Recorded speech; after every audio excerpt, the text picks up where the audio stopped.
lakas ng ulan dito sa amin mga kabawir. Yung tubig sana ito pong tubig noon sa sapa, doon po ito sa sapa dadaan. Ngayon nandito na sa bahayan ng mga tao mga kabawir. Nasaan na yung flood control? Ayan o. Ano na kaya ang nangyari sa mundo natin ito? Yung tubig na po, ngayon hindi na po dumaan doon sa daluyan ng tubig doon sa sapa.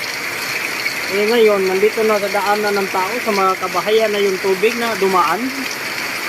Ano na ngayon ito? Ay, maglulunok na ba ang ating bansang Pilipinas, Bongbong Marcos? Eh ano na to? Ano ba, nasaan na yung mga flood control natin, no?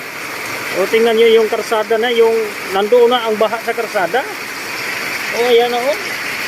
Eh probinsya naman ng amin dito sa Cebu, yung tubig ay dadaan na dito sa daanan ng mga tao, sa mga kabahayan. Hindi na ato maayos na ano na to ba? Wala na sa ayos ito mga kapawir. Yung tubig hindi na dumaan doon sa sapa, nandito na dumaloy sa sa mga kabahayan ng mga tao. Eh ano kaya ang gagawin natin ito?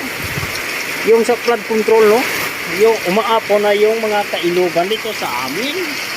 Yung tubig dumaan na sa mga kabahayan dito sa amin sa probinsya.